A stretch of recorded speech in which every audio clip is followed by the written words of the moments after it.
right, everybody, welcome back to For the Love of Dance. I'm with Emily Brown. Emily, what style of dance would you say that you choreograph for?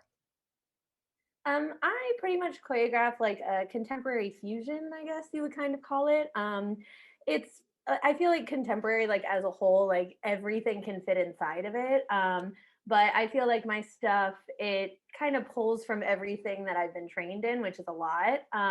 So it has like the modern technique in there. It has like tap rhythms. It has, hip hop influence and all of that. And also like athleticism thrown in there. So it's kind of a mixed bag, but yeah, contemporary fusion, I guess, is the label that people are going with at this point. I like that. I haven't heard fusion, contemporary fusion. I Oh get yeah, that once the whole I feel like martial arts kind of got into dance in the last like 5 to 10 years, and I oh think that's when absolutely. like athleticism really picked up, like Yeah, strength and movement. Uh, yeah. Like, because people do some crazy stuff nowadays, especially like the kids like out there. Like some of the stuff they can do, I'm like, when I was your age, that wasn't even dreamt of. Like we watched the Olympics to see that stuff happen. yeah, I It's mean, I did a triple pirouette, and people are like, and now not even a thing. It's no, now if you don't have a triple, everyone's like, what? Like, I'm like, it's all good. so different. Very cool. So when did you start dancing? I was definitely like 2.5, like started in the combo classes. I grew up competition kid. Like that was my life. That was everything I did. I was very fortunate that like at my studio, we got a lot of outside choreographers, a lot of outside influence. So we were able to train in a lot of different avenues, which was really cool for me. Sorry, my cat is right here. I love So it. like, Yeah, oh, kitty, my God. kitty. Yeah, his name's Toothless. He's cute. Um, Toothless? Toothless. Yeah, like the dragon. If you've ever seen How to Train Your Dragon, he looks identical to the main dragon and also has his personality. So I wasn't sure if he just didn't have any teeth. that's everyone's assumption at first. I'm like, I promise he does. He bites every once in a while. He's very sweet though. I love that. I love that. What state did you grow up training in? I grew up in Northern Virginia. Mhm. Um, so in that Nova area where it's very competitive. There's a lot of studios down there. There's a lot of accessibility too, because I'm like 10 minutes outside DC. So actually, when I was younger, I got to be in two performances at the Kennedy Center with Debbie Allen, actually. So like I said, the outside influences were readily available basically to us in that area. So I got to actually like go into DC every day for months and rehearse in the Kennedy Center, perform at the Kennedy Center. And being with Debbie Allen, I think is one of the coolest things. And especially now that like more of the dance, not even the dance, I feel like the dance community knew her very well, but I think outside of that, until like this whole Grey's Anatomy thing started happening for her, and people are reminded of Fame back in the day. Like now they're like, oh, that's who she is. But she's been incredible, and she just is incredible. Yeah, for sure. So how old were you when that happened? I was, I believe, like 16, 17, because it was two High different school. shows. So high school, yeah. Yeah. The first one was like a very ballet show. Like I had to do point in it and like all of this stuff, which I am not a ballet dancer. Like ballet is the one I struggle with. Like I don't have the ballet body. It's right. Feel you. I once Yes. my sister is good at ballet, and so is my niece. And growing up, my ballet teacher would always be like, "Why can't you be like your sister?" And I'd be like, "Cause she's 6 feet tall and she Yep. gets it." And it wasn't my passion either. Like it really wasn't. I took ballet because I had to. Yeah, same. I mean, like I knew the importance of ballet, but like my heart was just like not as into it. But it was cool. Like it was interesting that my first show with her was like entirely ballet. It was called Dancing in the Wings, and like it was. I definitely got thrown into it. Like I was like, all right, like full like Swan Lake performance. Here we go. Like because there was this huge like point piece that like killed my feet, but I was like, oh, that's fine. I But love that then your first one was a like a genre that's not really yours. Like I love the yeah, idea of that. yeah, like what are the chances of that? I was like, oh, cool. Ballet show is my first like big thing. That's fine. That's totally chill. How big was But the then, audience, guesstimation wise? oh, hundreds and probably, I don't, it was in one of the bigger like stages at the Kennedy Center. So like I forget which theater that it was held in, but we had like months of performances for both of them. Like we would have the weekend performances. We had a lot, which I really loved.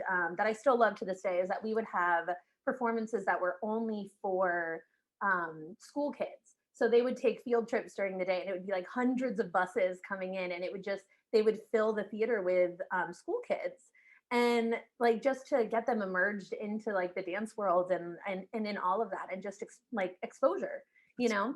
And so for Debbie and for all of them, like that was like a free performance, but like it was really cool for us because like especially like the second one was called Alex in Wonderland. And so it was super fun. Actually, Chloe Arnold was the white rabbit in it. So there was a whole tap section. There was like all of this stuff. It was so much fun. Um, but yeah, it was definitely like a big show.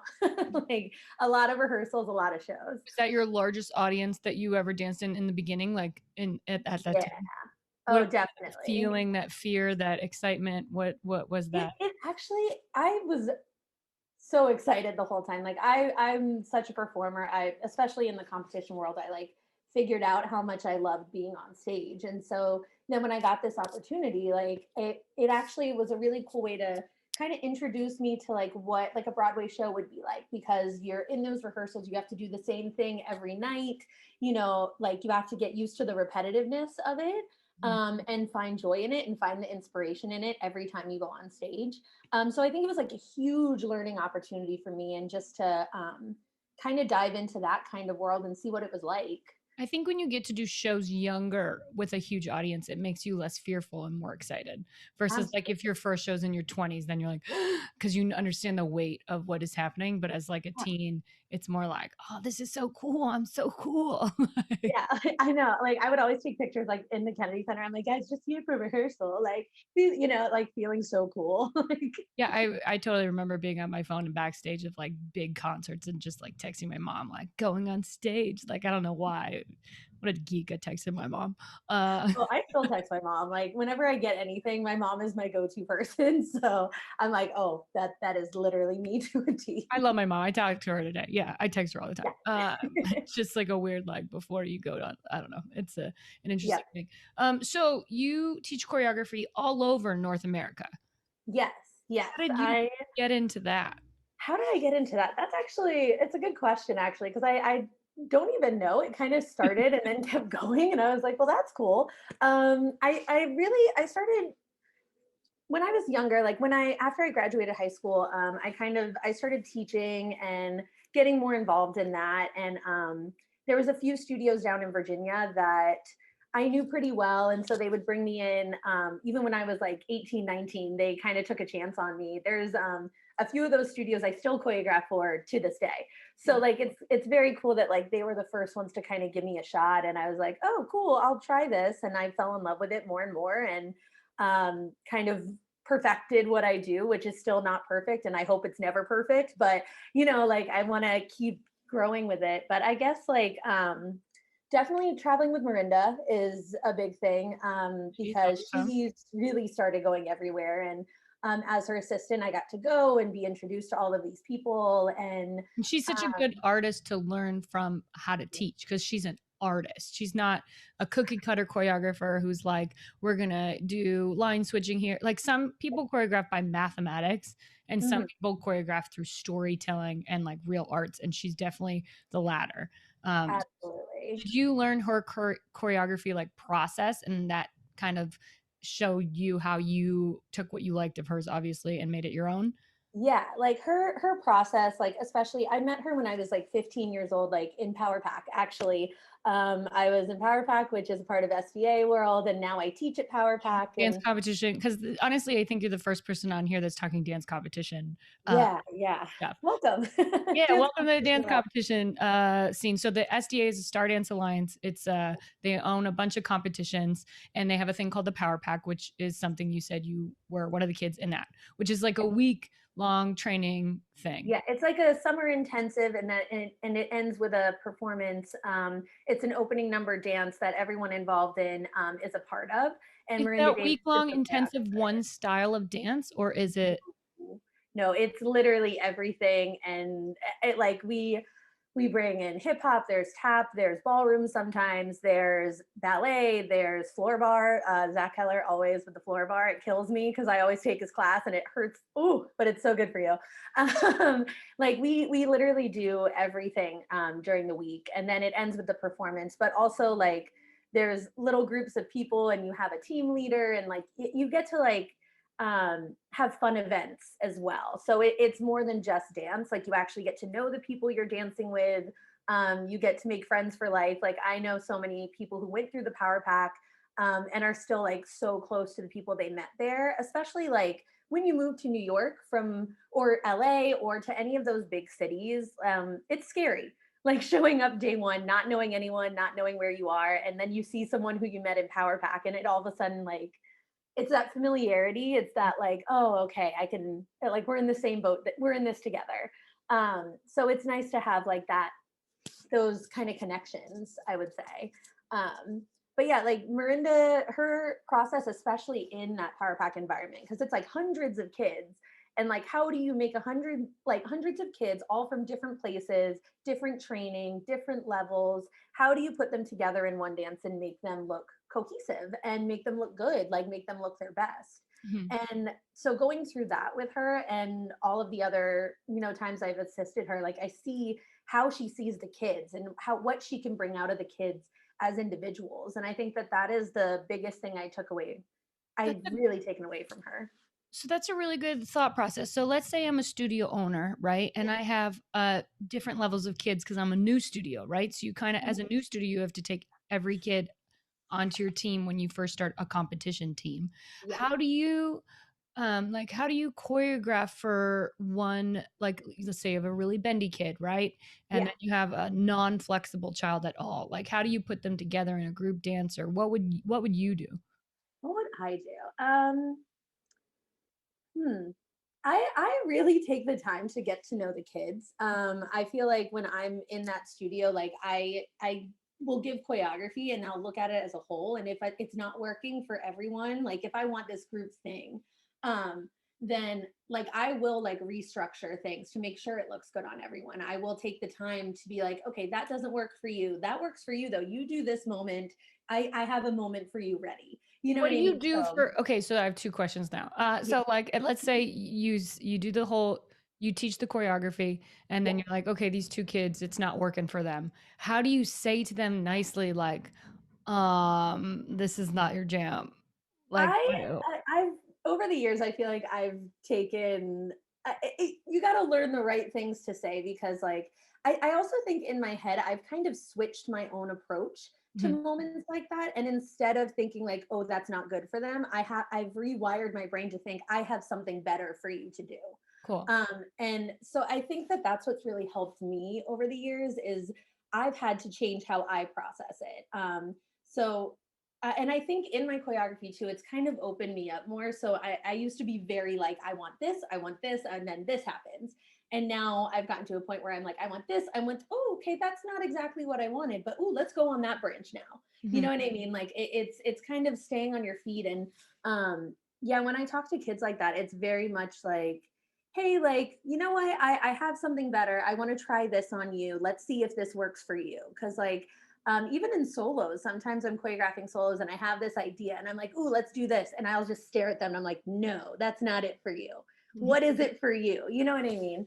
So yeah, I think that that's what I've really started doing, especially like in the last few years, is really concentrating on them and So the less on my image. second part of this question, because you said you really get to know the kids, do you go in with a piece of choreography planned and then change it as you know the kids, or do you like go to do pizza with the kids before you do choreography? I wish there was time to do pizza with the kids. That would be fantastic. No, I usually I'll go in typically like the way in Zoom world I'm doing it now is I'll send like some Oh, the choreography over Zoom is what? yeah, Oh my gosh. That's an amazing. I can't even. So you teach choreography over Zoom yeah, sometimes. yes, Complete new choreography yes, for a team that's planning on competing it that you do not are not a regular weekly teacher there. yes. And I'm is like all of those there things, yes. Is there Um, a weekly teacher on that Zoom with you? no, no, Do they no. just record everything just in case? Yeah, we spend a lot of time together. Especially like seeing it on like on my computer and through that world, like I see it in a different way. So like Yeah, are they it, on the it same foot? It flips, Zoom flips. it flips, it turns, like, sometimes if they do things a different way, I'm like, oh, is that better for you? Let's keep going that way. You step on that foot all the time. Just do it. Like, yeah, Zoom World Choreography is very new and I'm still figuring out.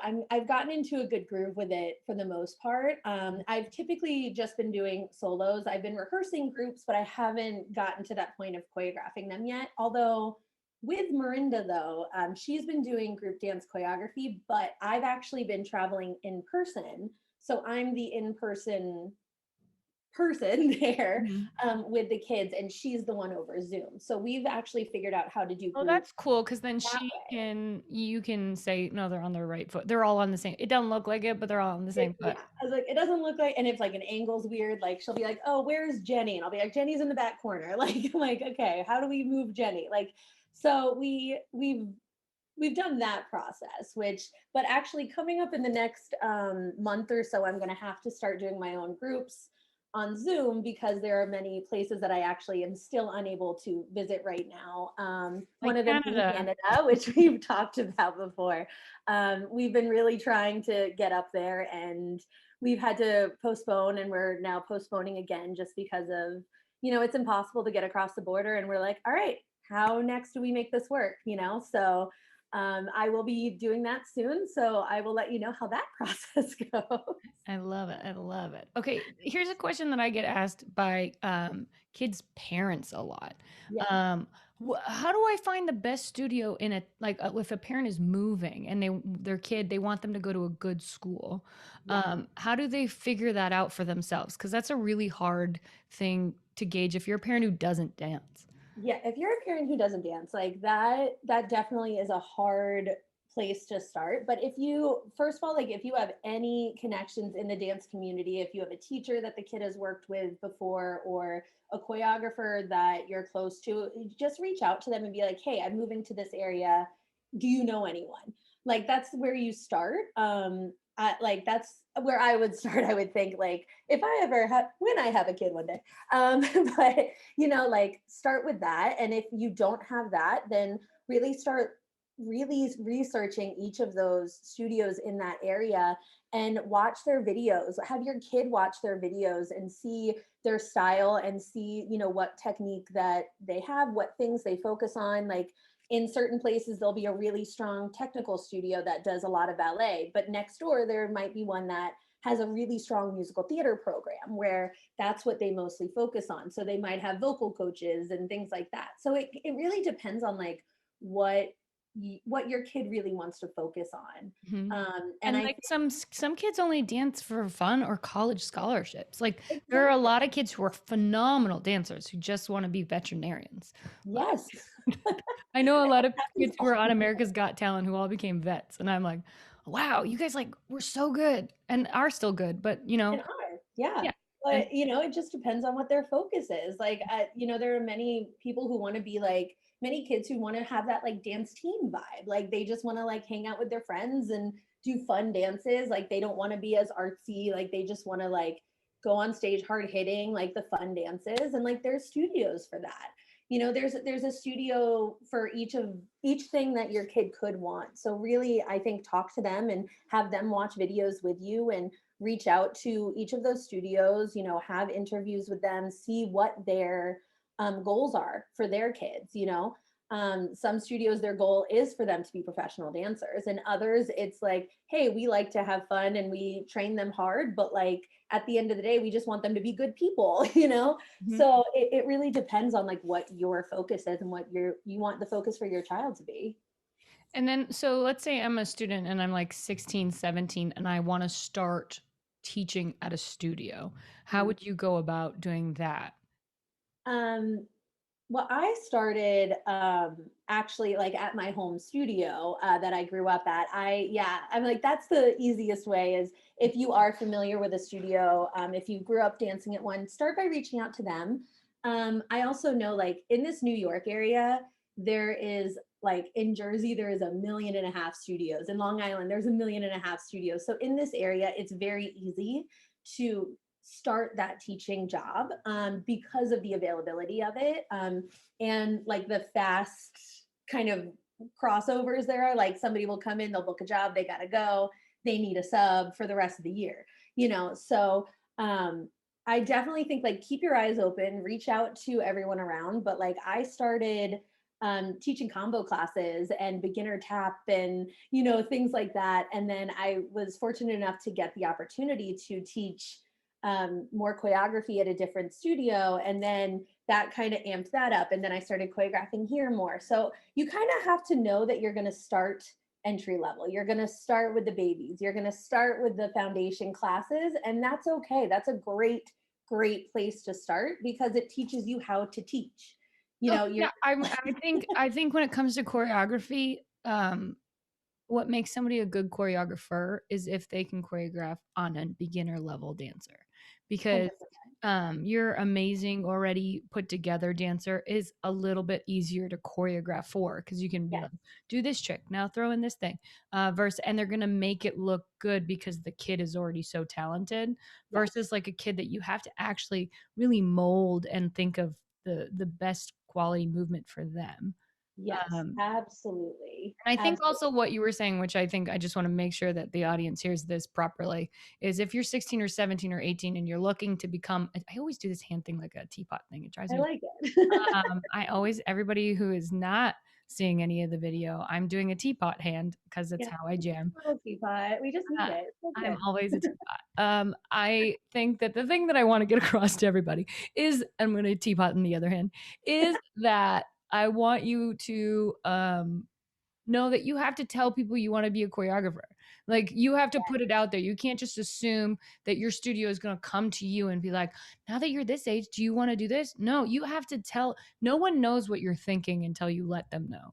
Absolutely. Like that's there are so many people who go in as teachers and then they do get so annoyed. They're like, why aren't they asking me for choreography? I'm like, did you offer it?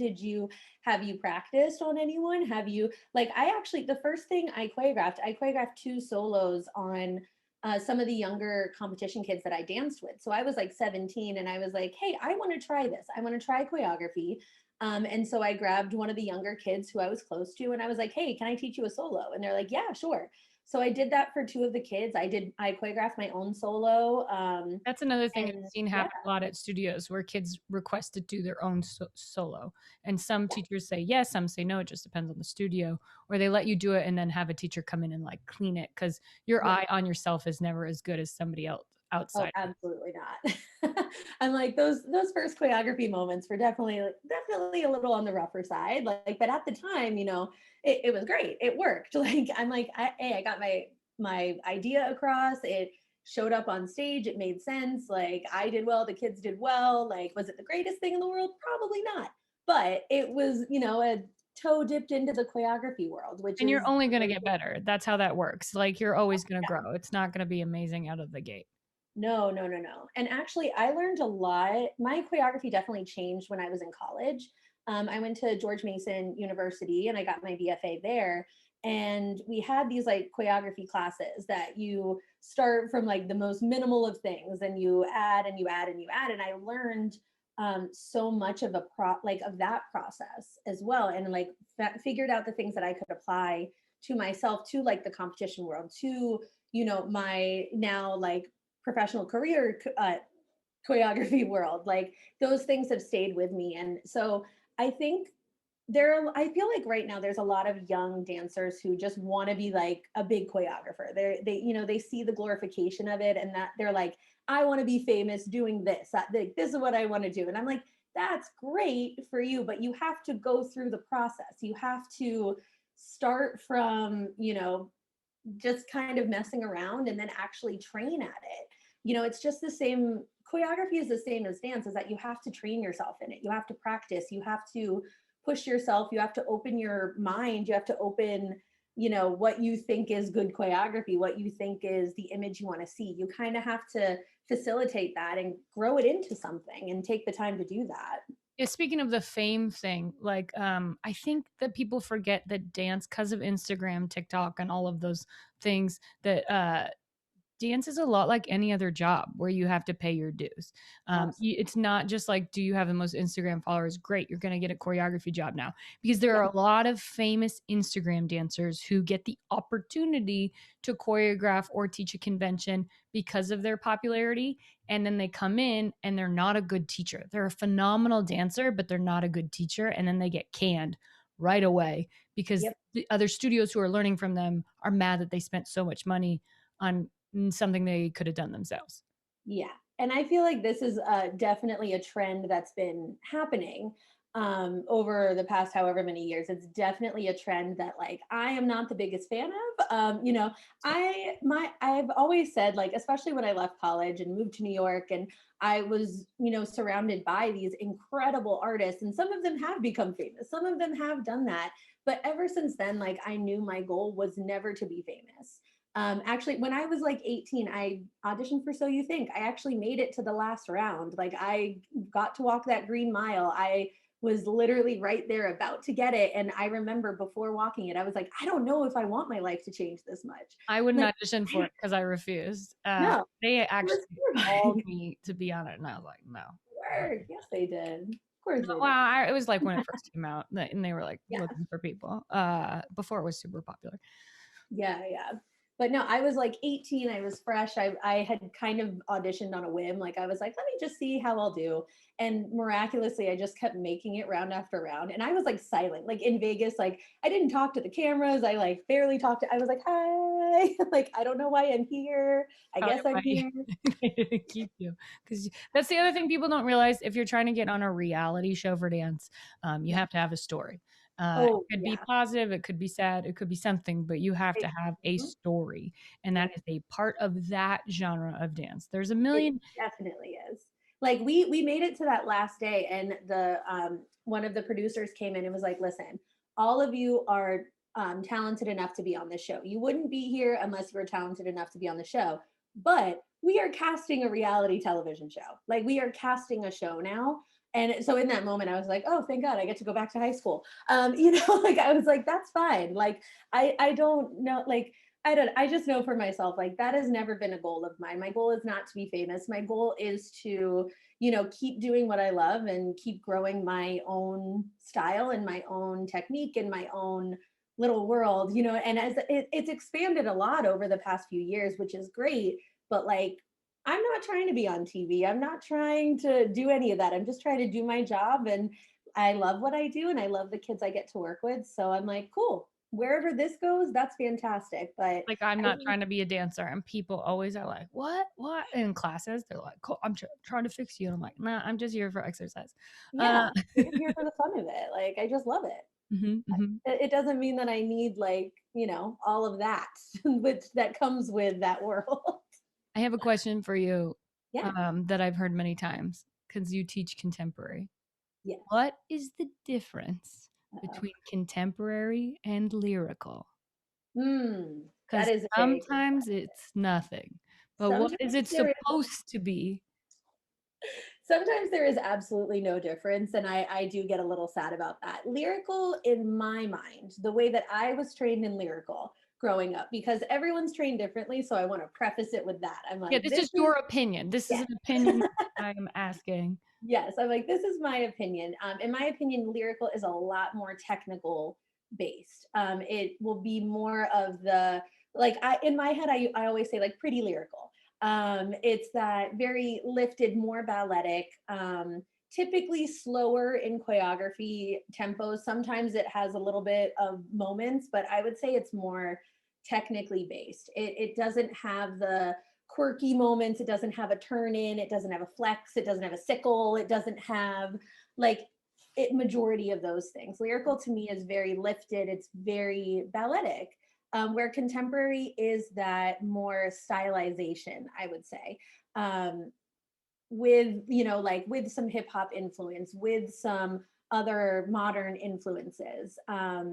So I would say it's like the grittier of the two. I would say like lyrical is this like lifted, pretty, all the technique in the world, softer at times. that kind of world. I don't know if that actually answered your I don't, question. I've always thought that, and again, this is my opinion on it. I always thought the difference between lyrical and and maybe this needs to be defined somewhere in the world so people could know what they're doing. But also, who cares? If you're doing something and it's labeled like hip Oh, I'm hop still can gonna love flow. it no matter what it's labeled. I'm like, I'm still gonna judge you the same. I'm still gonna do all of that. Like it's not that's not where my opinion needs to be used. Like, Right. Well, and I'm not talking categories even for competition. I'm just talking like categories in general. There, I think dance is because I was talking with Havoc a couple like a mm, week or two ago, and he was saying how like hip hop now has like a lot of jazz involved, and so like I think the dance world in general, all of the styles are being molded together in a little bit more of a melting pot. So I understand the unclarity in categories, but for absolutely. me, I always thought that lyrical and not open lyrical and contemporary, the biggest difference was emotion. I always thought that Oh, lyrical was supposed to be like a really like feel, stretch, be sad, emo thing, and then contemporary was supposed to be like flex foot, very staccato, like body line, yeah, yeah. and that That's was the so difference. interesting. But that Because doesn't make in it my right. mind, no, because in my mind, like contemporary, I feel like you actually have more freedom to be more emotionally involved. Because Mhm. like I feel like there's usually darker stories or like more intense. I'm going to say more intense stories, whether it's happy or sad or hurt. I'm saying sad for lyrical for the 90%. There's some happy lyricals, but like I'm talking like, some like Whitney Houston, hey, Oh, like one of those moments for a lyrical. yeah. And then like contemporary is like a weird song. But see, you can do a contemporary to like a Whitney song. I just feel like if Sure. you can choreograph it in that different style. You know what I mean? Like I think it does come down to the choreography of it. There are times where I choreograph a little more lyrically. There's times that I choreograph much more contemporary hip hop. There's times that I choreograph completely modern, and I'm like, well, I don't know where that came from, but that's fun. You know what I I think mean? this is So a great debate. I want to find out. I'm going to ask everybody in this genre please from now on. do, and What's I the need to difference know between more. lyrical, contemporary, and now modern as well? Because those three, put them together. I think modern is a little bit more like Modern specific has a to. little bit more because there are true techniques in it, Mhm. like with the gram and the like all of those, which I'm blinking right now, which is so it hurts my heart that I just did. Horton, there's the other one. Oh my goodness. But all of those styles, like because I think there's something you can train in, I think that it has a little bit more stability. It's kind of like with hip hop. Like hip hop has styles that you train in.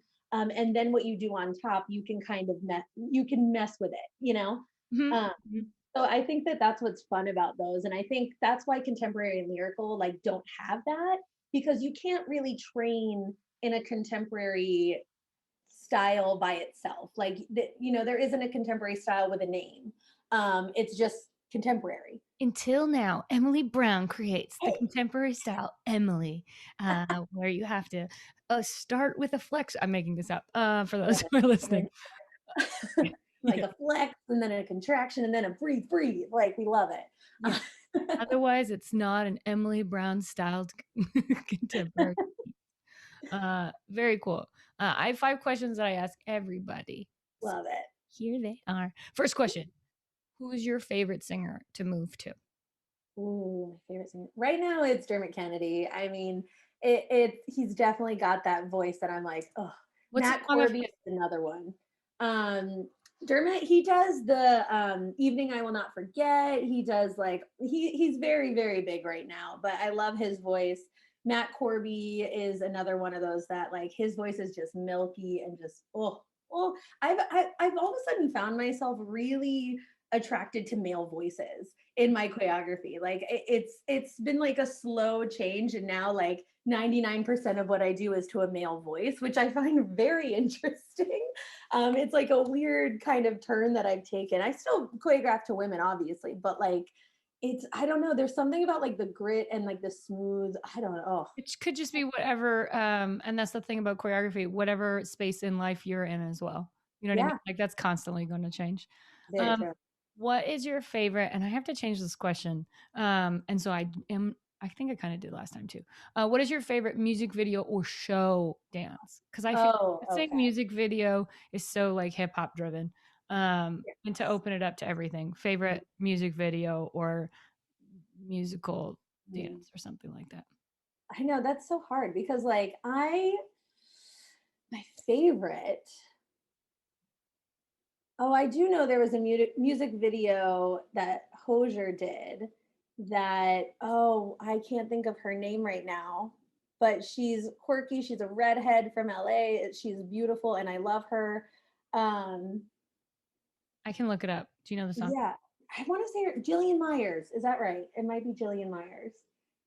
I think she choreographed this music video to Hosier and it was beautiful and I loved every moment of her and I because I am not very into like I watch shows and I watch music videos but like I usually don't dive like take it in as much. I kind of see it and then I move on, but She was probably, if it's her, then she did she was La La Land's assistant choreographer. yes, I believe so. Work. Oh, I believe She's it's her. brilliant. I'm like, I think that's right. I hope that's right. I'm on here and I'm like so wrong. I'm No, like, no, I'm no. sorry. It's a live thing. You know what I mean? Like, I I think know. people get so panicked nowadays about like being wrong.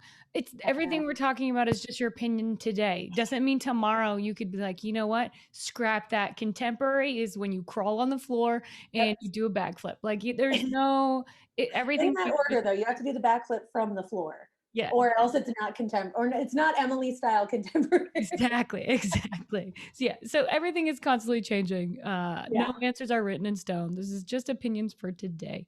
yeah. Okay, next question. Favorite after show food? Ooh, after show food. Oh, I love a salmon. Like I am like a piece of salmon with like a little green and then like a mashed potato. Like that is like because it feels healthier because it's salmon, but then I get to still eat the mashed potatoes, so I'm just happy. Mhm. Um, so like I'm like a like either like I'm like a steak and potatoes kind of person. Mhm. So like if it, especially after a show, like I'm like my body is usually dehydrated and like I'm like it needs something, it needs that protein kick. So I'm like, I'm definitely like, I'll get a steak and potatoes with some asparagus or spinach or something, or the salmon version of that.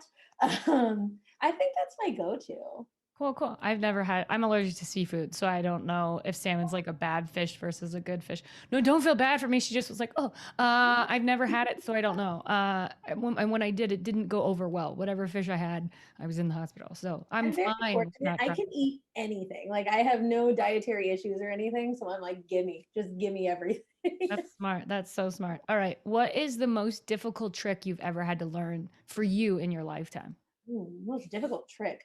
99% of what Marinda does. What I think is that? like What do you mean by that? What is I that? mean that every time that I am in rehearsal with her, or if I'm assisting a combination, like in a class, if I'm doing anything like that, she will throw something new at me every single time. It'll be some new weird step. It's some sort of kip up thing. It's some sort of backflip thing. It's some sort of what do we do?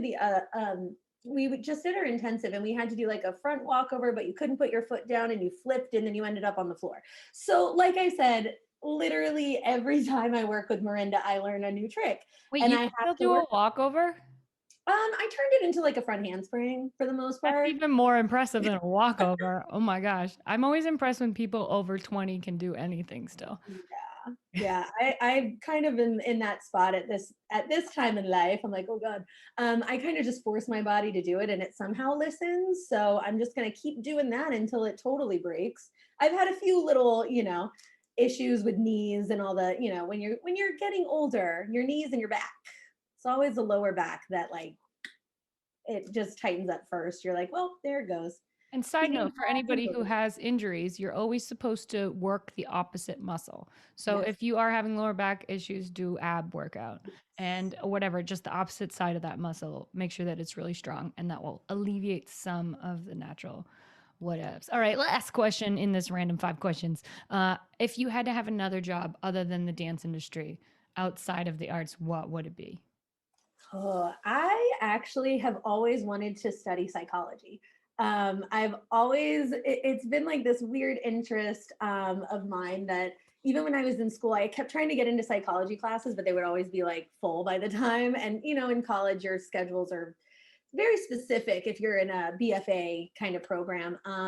But I just find it, I just find it so interesting. Like, you know, the things people do and why they do them. And I love analyzing. Like, I have a very analytical brain in that if I get a problem in my face, like if something happens, I can very quickly list through the reasons of like how to fix it, why it happened, like what to do next, what, like how to prevent it next time. Like my brain quickly makes those lists. So I think it's so interesting with people when they come to, like, I have a lot of friends that come to me with problems and I'll be like, okay, we can do this, we can do this, we can do this. And the reasons you did that could be A, B, C, D, E, F, or Z. So I feel like I really enjoy figuring those things out. And so I think psychology is really cool because you can go down each of those venues. Like you can go through each of the options to see which is the right one. You know what I mean? And I don't know. I think working with kids, and especially I would love to like work psychology into dance, and especially right now, like with everything that's happening, I'm like, the toll that this pandemic is going to take on young minds in general. I mean, even my own mind has been through a lot through all of this. Mm-hmm. But I think right now is a really important time that we need to start bringing that psychology and normalizing it, especially in the dance community, because I work with kids all the time, and they're struggling right now, and understandably so. And it's going to be interesting to see what happens next, like with their mentality going forward, and what they really find is the new normal for them. I do think that though having all of that time away from the dance studio and having to dance on Zoom has made those who are already back now. There are some states where they're not back in class yet. Yeah. Those who are already back, it gives you the passion again. Like it took it away so that you remembered, oh, I did love dance, and it forces you to reconnect with why you joined in the beginning. Yes. I mean, I definitely think that's true for a lot of kids right now. Like a lot of them, even at some of the competitions that have started, like seeing them on stage again, and you can just tell they are just ecstatic to be there. They're like, because when it becomes normal, when you take dance every day and it becomes your job in a sense, like even at a young age, it becomes what you do, and you're just like, okay, I got to go again. I How have to you do it identify again. yourself as a kid if you're a competition Yeah, kid? Like a lot of kids put in 6 days a week. Like it's more than they spend at school, a lot of them. absolutely. It's an Absolutely. identity. I will you judge in Canada and the United States and choreograph in Canada and the United States, correct? Yes, and Costa Rica as well. And That was the other Costa one. Rica. And I met them through Power Pack. It was great. What do you think is the biggest difference between Canada and the United States, dancers wise? Because I know there is a big difference in their competition scene in Yeah. what is um, considered like a winner or whatever you want to say. Um, Yeah. like, what do you think the biggest difference is? I mean, I think the biggest difference that I've seen is the discipline. Like the discipline level in Canada is crazy.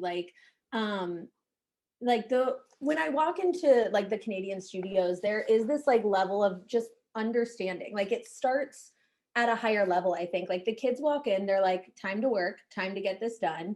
Um, and their parents are not as involved. Like I think because up there, like they take, like their hockey so seriously, and they take their stuff, like they want to perfect it and they want to make it as good as possible. And it's really bled over into the dance world that um, they go in there as a job, they go in there as an athlete, and they're trained as athletes, and they're respected as athletes. So it feels less like a hobby.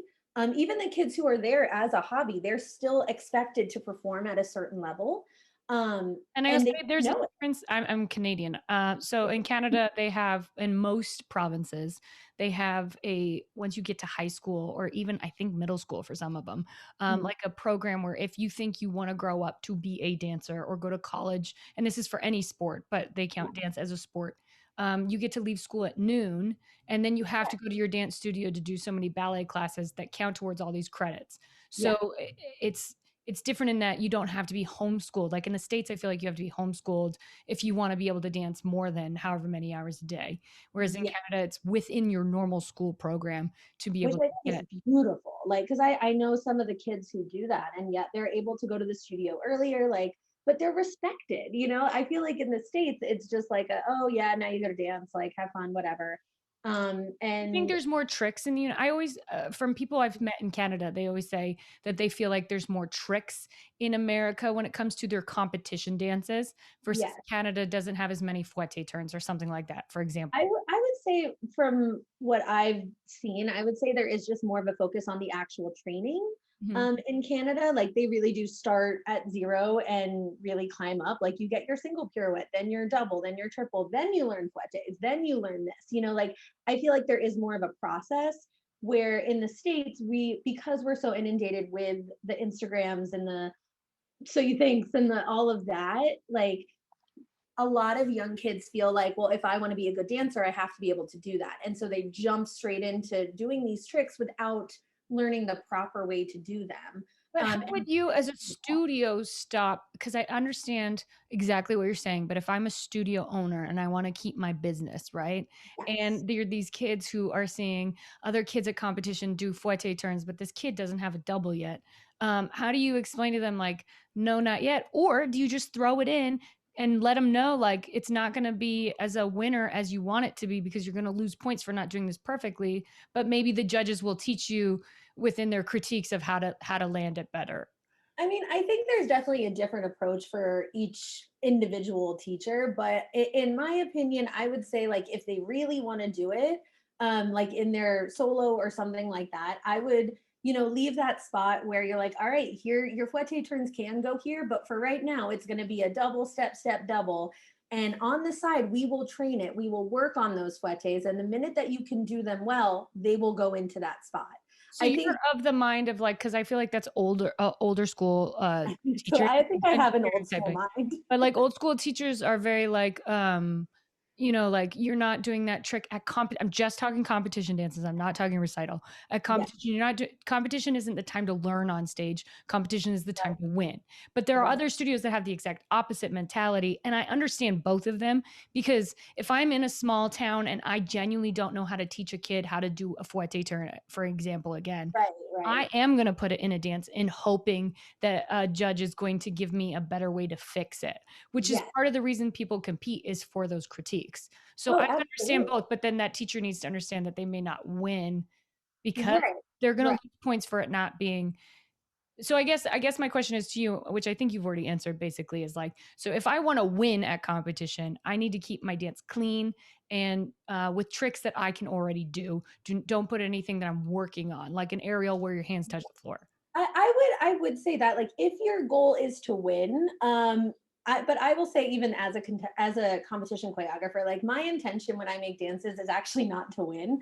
Mhm. I don't choreograph a dance thinking like I want this to get first. Like I go in with an idea and I just do that to the best of my ability. I will say when I choreograph solos, I'm kind of being a little bit of a hypocrite here, but I make my solos incredibly hard. I make them so day one when you learn it, you are not able to either like physically get through it or like I want it to be very hard because I was always taught, especially with solos, like the beginning of the year I would get a really, really hard solo. And then by the end of the season, I would have it and Mhm. it would be perfect and I would have it to a T. And I could see very visibly how much I had grown in that year, what things I had learned, what things became easier, what things I've now perfected that were impossible for me in that like fall time. So I choreograph in that sense, and I love pushing kids. I love giving them something to work towards, Mhm. but I think keep it realistic.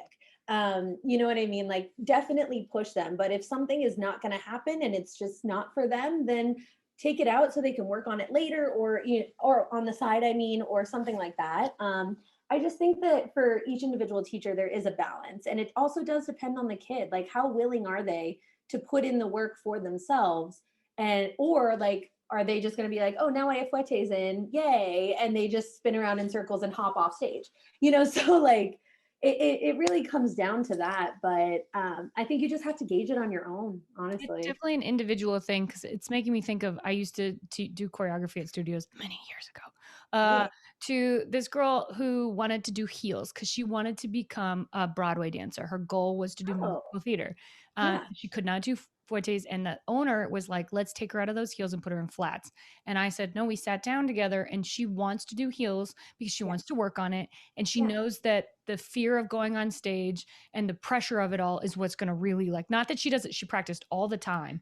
And Yeah. now the girl is on Broadway. Did she win ever? No, she Love was that. never in top 10. And Nope. she always won specials because she had great facials.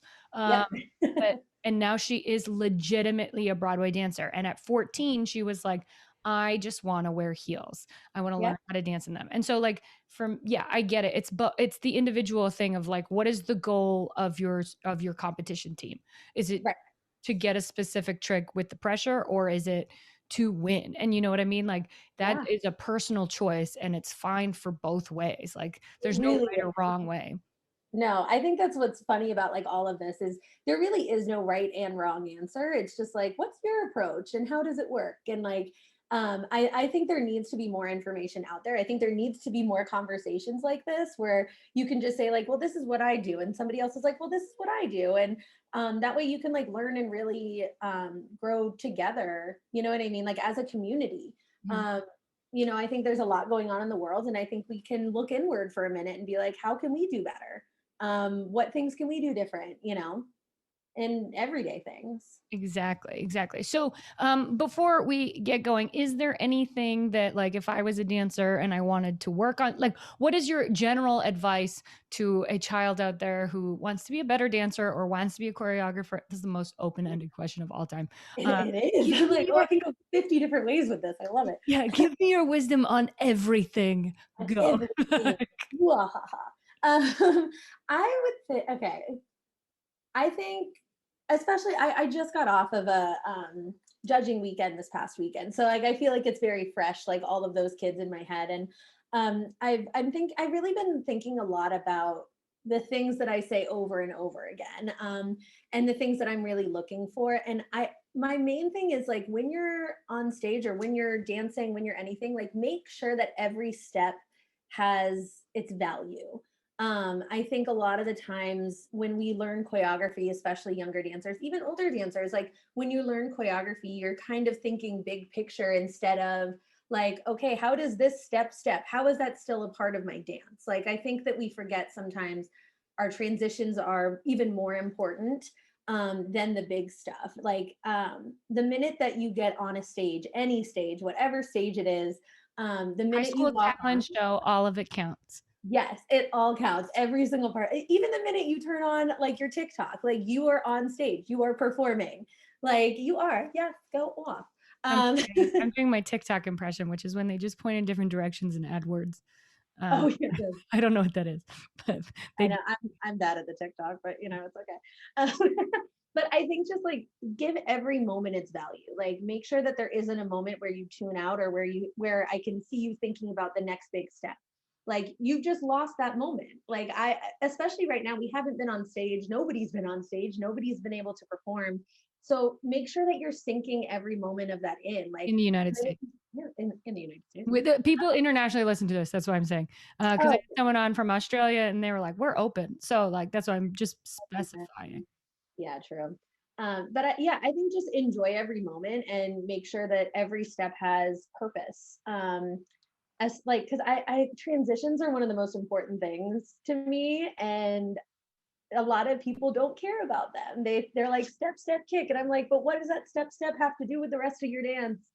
Do you think Um, that I genuinely think that that has to do with generationally and the photos and Instagram, and the photo. wanting just the photo for Instagram, Yeah, not wanting the full picture yeah, and the yeah, story? Because it'd be like reading a kid's book and taking out every third word or every and then, and it'd be like a and the and, like, taking out all of those words and it just being like dog, house, Bama. yeah. Like, what? And yes, there's a That's Bama in the literally book that I just that's a pretended to read. perfect way to describe it. Thank you so much for that. That was yes. Yeah, yeah, nailed it. Uh, that's one of my favorite things is that I now forever have my own applause break, which is all everybody needs in life. I think I'm going to carry this in my phone, and every time I'm at the airport, just be like, "Thank you, thank you." It's me. It is I. I I know have arrived. my ego is going to be so big, just because I have I love it. I need Uh, it. yeah, everyone needs that. Sure. Everyone needs that. Oh my gosh. Well, this has been literally so informative, and I thank you so much because there's definitely, a world of dancers that are in the competition world who listens to this and Yeah. want to know more about it.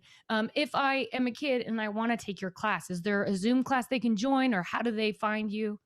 Oh, I'm kind of all over the place. I teach, I usually do master classes with studios and things like that. Occasionally I have taught at Wild Convention. I would say reach out to me. I'm pretty available. um, How do they I, find you on Instagram, or like if I'm a Instagram, studio? Emmy Brownie, EMI Brownie. like, Say that one more that's time. what I would say. EMIBROWNIE. That is my Instagram. Reach out to me anytime. I work primarily like through studios or anything like that, but occasionally I will teach open classes that I can invite people to. So yeah, if you reach out to me and follow me, and I will definitely post about classes very soon. And if you already know Emily Brown and you just want to see her smile, send her a video of your transition steps along with a Please. clap track. If you do this with the chasse ball change and no leap, I think that would be the best smile on her face.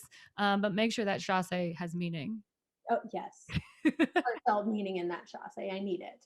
Oh my gosh. Well, thank you so much for coming on the podcast. I really appreciate it. And everybody, I hope you have a wonderful week. We'll be here again So next much for Friday. having me. You are amazing. I love you. Thank you for this. This has been so much fun. Thank you.